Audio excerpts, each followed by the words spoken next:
So we're back again, guys. Hold up. So today, basically, guys, nandito kami sa Manila. So nakita nyo lately, guys, nag-stream ako dito sa Manila. Kasi kumuha ako ng condo. Etong kondong to, guys, hindi ko binili. So, binagentahan ko to. At di ako nahihiyang sabihin na binagentahan ko. 1-year contract namin dito. Pasukin natin.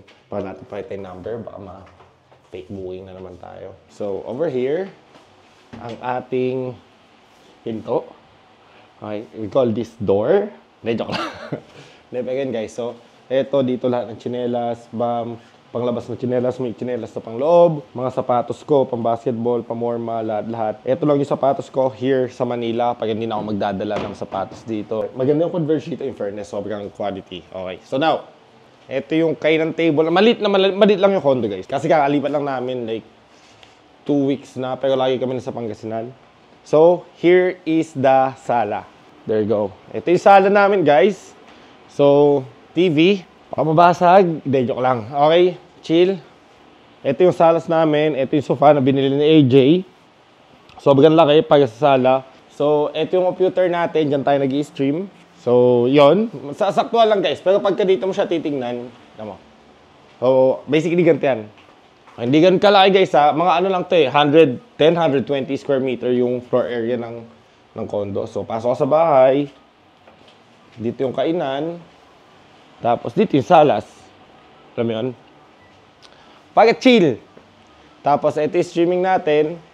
Tapos, may 3, sabi natin semi-4, 3.5 bedroom kasi may maid's room. Ito yung banyo. So, may banyo tayo dito. So, unahin muna natin yung kwarto ko bago yung kusina. Yung kusina na lang. So, ito yung kusina namin. Yan, guys. So, sakto lang yung kusina, guys. Sakto lang. Chill. Saktuan lang. Alam mo yun? Tapos, next is our bedroom. Di natin pwedeng pasukin yung bedroom na yun kasi ibang tao yun nandun. Siya basically yung nag-i-stay dito. Nag-i-stay dito. Yung caretaker namin pag wala kami dito sa Manila. Tapos, ito ang aming bedroom. Okay? So, napakasimple lang, guys. Kama, nasa lapag. Pag natutulog si Axel, hindi siya mahulog. Tapos lagyan namin nito. Pagka gusto niya kasing headbuttin yung sarili niya, ni-headbutt niya kami. So, kami iiwas pag i-headbutt na siya. Tatamaan niya yan. So, ito yung, ang tawag dito, baby? Vanity dresser ni AJ. Computer niya. Pag nagla-live. TV. Okay, mas malaki dito kaysa sa salas. Kasi mas madalas ako manood pag nakaiga. Tapos, mga panlabas. Archives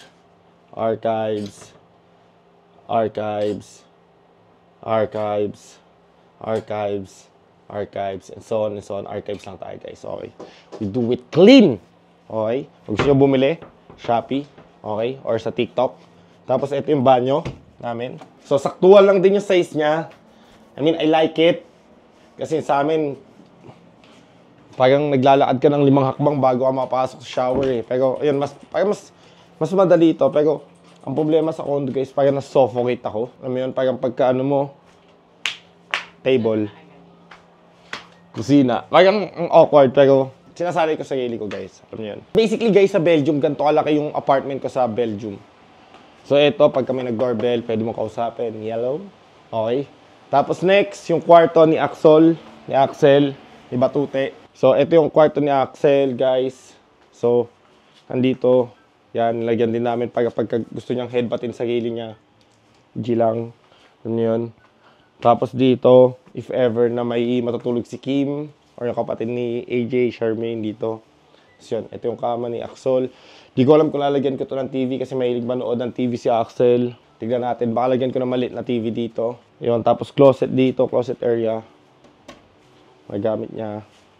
So, yun. So, basically, ayun lang yung kwarto dito. Hindi natin pwede buksan, nakakaya. So, may balcony din kami. So, yun. Kitang-kita natin lahat. Manila. So, sa QC lang tong condo namin, guys, overall. Wala masyadong dinagdag. Basically, hindi ganito yung kulay ng bahay. Ano ko to. Interior ko. So, pinabago ko to. Pinalinis ko. Parang pinabuhay ko yung kulay. Tapos yung TV, yan, binili ko yung TV, sofa. Simple lang siya. Simplihan lang, alam niyo yun. Pag nandito na kami sa Manila, may matutulugan, makapagpahinga kami. Hindi na kami kumukuha ng Airbnb, hindi na kami nagbubook ng Airbnb, hotel. So, mas komportable na kami.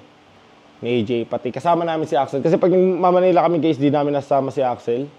Kasi if ever mamanila kami, pagkagising sa kunya Airbnb, pagkagising sa Airbnb, out na kagad, uwi na ng Pangasinan. Dito pwede kaming, okay, sabihin natin na today, may gagawin ako. Tapos bukas wala, tapos the next day meron. Pwede kami mag-stay dito ng 1 week, 2 weeks. Di kami na-hassle, alam nyo yun. Ang rent ko dito guys, pag alam nyo, is 35. Okay, may parking slot kami, 110-120 square meter floor area. So, okay na okay yung deal namin. Ang napakaangas, napakabait na may-ari na ito guys. Like I said guys, hindi ko to binili. Rent namin to for 1 year. Kasi natatakot akong bumili ng bahay sa Manila for the time being. So, sabi ko, bago tayo bumili, Bibi, try muna natin mag-stay na 1 taon. Check natin kung komportable ba tayo. If pag komportable, then let's go to the next procedure is maghanap ng property na sa Manila. I mean, overall, okay. Ang ayoko lang din, eto, pag malaman nyo, ayoko sa condo na to, isa lang talaga, promise. Yung position ng aircon nila. Ito aircon. So, dito ako nag-i-stream. Dito aircon. Nag-stream ako, sibak ang lamig. Okay? Sana nasa taas yan. Nilagay sana dito. Para mas okay. But, still, ayoko sa condo na to. Overall, I like it. Gusto namin tanongin yung may-ari kung pwede namin patanggal tapos papapalitan namin ng bago, papalagay ko dito ng yung split. Sana, but kinausap ko si AJ, sabi namin, wag muna natin gastusan. Tignan natin kung 1 year pagka komportable kami dito. Kasi ang ganda ng guys eh. Okay, ang ganda dito kasi yung security level napaka-tight. So okay na okay. Sana nagustuhan nyo bago namin condo. Ito yung namin, space namin dito sa Manila. Okay? Pagka nanonood tayo ng MPL, pumupunta ako sa agency ko sa WeTrend, meeting, andito kami. Kami yun, di ma-hassle. Pag ginasikaso namin yung archives, hindi kayo ma-hassle. Overall, masaya siya guys. Masaya. Nakakain dito ako ng Grab. Ang gastos namin sa Grab guys. Like, pag nasa Pangasinan, hindi kami nag-grab. Pero dito, a day namin for food budget is pumapatak ng 2,000 to 3,000 pesos. Masakit, guys. Masakit. Okay? Pag bumibili akong pagkain, hindi lang naman sa amin dalawa na AJ, syempre panglahatan na. Dahil nagustuhan nyo yung setup, kung tingin nyo hindi okay, chill lang kayo. Baka dagdagan namin ng mga Pero sa ngayon, okay na kami sa gantong style. Ang habol lang naman namin dito is makapagpahinga, makatulog. Kasama namin si Axel, yung anak ko. Pagka overall, good vibes. So yun guys, sana gusto nyo, that's it.